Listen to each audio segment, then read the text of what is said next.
Olá, para você que não me conhece, o meu nome é Gabriel Ávila, eu sou advogado, especialista em direito tributário e também consultor na área trabalhista. E se inicia aqui hoje no canal do YouTube do Portal Contábeis mais um vídeo com pequenas doses de direito do trabalho. Hoje eu venho falar para vocês sobre a natureza legal dos pagamentos que são feitos aos trabalhadores, aos empregados. É importante a gente ter em mente que diferentes naturezas importam em reflexos diferentes. Mas vamos lá, eu vou separar entre dois grupos de pagamentos que são feitos aos empregados. Pagamentos de natureza salarial, aquilo que é remuneração, e verbas não remuneratórias. Então, remuneração, salário, serve para pagar a contraprestação do serviço prestado pelo empregado. Ou seja, o empregado trabalha para mim, o empregado me presta um serviço e em contraprestação eu lhe faço um pagamento. Isso é salário. Mas também verbas de natureza salarial servem para pagamento do tempo à disposição do empregado. Por vezes não há efetiva prestação de serviço pelo trabalhador, mas o simples fato dele estar à minha disposição faz com que eu deva lhe pagar salário. Aquilo que eu vou pagar tem natureza de remuneração. E o mesmo acontece, por exemplo, nos períodos de interrupção do contrato de trabalho, como os descansos semanais remunerados, por exemplo.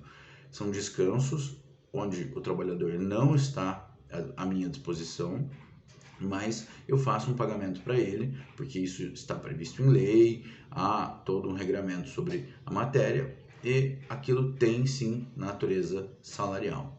E o que são verbas não remuneratórias ou não salariais que a gente tem que pensar? São verbas indenizatórias, indenizações. Por exemplo, aquilo que o empregado pagou de seu bolso e eu preciso indenizá-lo, né? Ou um dano sofrido por ele, eu preciso indenizá-lo. Por exemplo, o fundo de garantia por tempo de serviço é uma espécie também de indenização.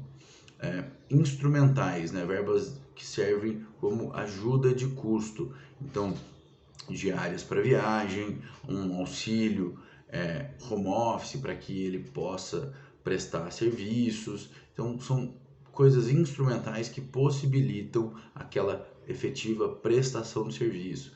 Por exemplo, também a gente pode falar num auxílio gasolina, um auxílio combustível, ou seja, para que o empregado possa viajar e exercer as suas atividades de trabalho, ele recebe ali uma ajuda de custo, uma verba instrumental que não tem natureza salarial, não tem natureza remuneratória. Que mais? Podemos citar aí também os benefícios previstos ali no parágrafo 1º do artigo 457 da CLT e parágrafo 2º do artigo 458 da CLT, que são aqueles listados como auxílio alimentação, auxílio refeição, saúde, transporte. São todos benefícios que possibilitam o empregado realizar a sua atividade, mas aquilo não tem natureza salarial porque não se incorpora ao patrimônio ali do trabalhador. Aquilo ali também é ferramenta, instrumento de trabalho.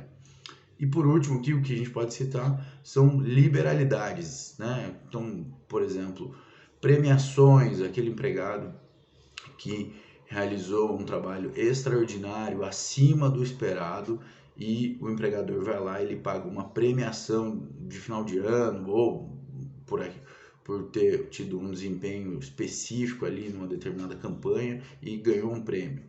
Isso é um pagamento, mas isso é uma liberalidade paga pelo empregador que não estava previsto em contrato, que não tem obrigatoriedade legal e por isso não tem natureza salarial, não é algo que tinha sido combinado antes, não é algo que se esperava ordinariamente, né? Isso é um pagamento feito por uma conduta, um resultado extraordinário, né?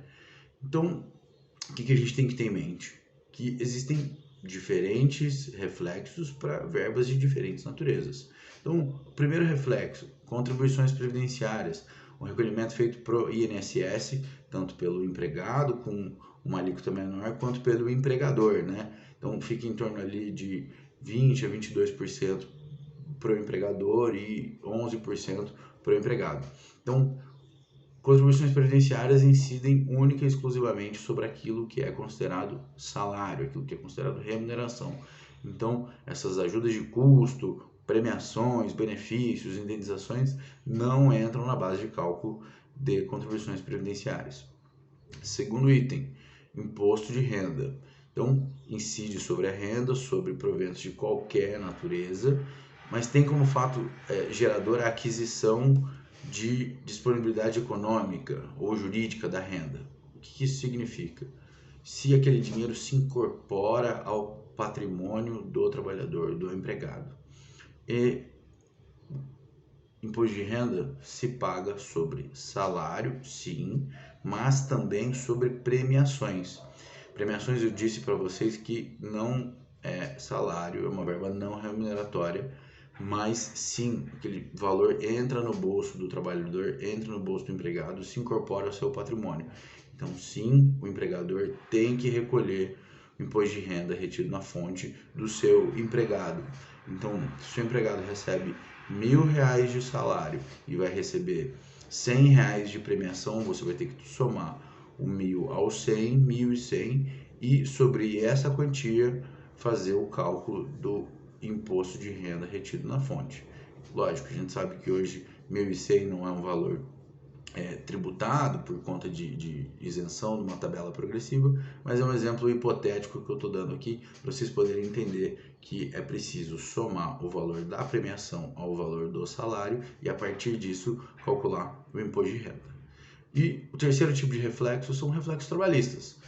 Então, reflexos em DSR, gratificação natalina, que é o 13º salário, férias, aviso prévio, FGTS. Então, todos esses reflexos incidem também somente sobre aquilo que é considerado salarial.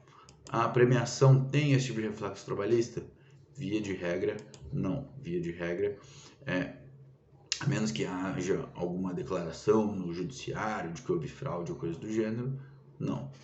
E aqui, um tema para que vocês tenham em mente é que o Supremo Tribunal Federal botou em pauta para o dia 31 de agosto de 2022, para julgamento, uma ação que pode obrigar as empresas a pagarem milhões ou talvez até bilhões de reais ao INSS em contribuições previdenciárias relativas ao terço adicional de férias, o terço constitucional ali que é previsto na Constituição, de férias dos seus empregados.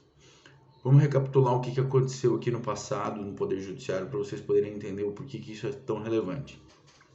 Essa cobrança havia sido suspensa em março de 2014 por uma decisão do Superior Tribunal de Justiça, o STJ, que fixou o entendimento que os valores pagos a título de terço de férias para os empregados teriam natureza indenizatória e não salarial ou não remuneratória, e que não imporia necessidade de recolhimento dessas contribuições previdenciárias para o INSS.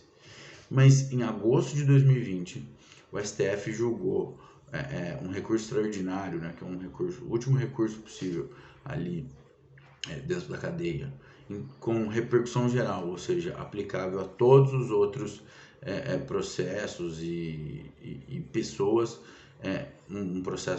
um recurso impetrado pela União, ou seja, pelo governo federal, e lá se firmou por maioria que sim, o terço sobre as férias tem natureza salarial e que o empregador deveria recolher INSS sobre esse valor pago e que isso não era indenizatório. Agora nós temos esse recurso que vai ser julgado no final de agosto, que é um recurso extraordinário de um outro processo, mas também com muita relevância, que é o RE 107.2485, que vai decidir se os pagamentos entre 2014 e 2020 a título de terço constitucional de férias compõem a base de cálculo de INSS, de contribuições previdenciárias. Então, a decisão é sobre esse período de 6 anos aí, se os empregadores deveriam ter recolhido ou não. Se é exigível a cota patronal e se é exigível a cota do empregado.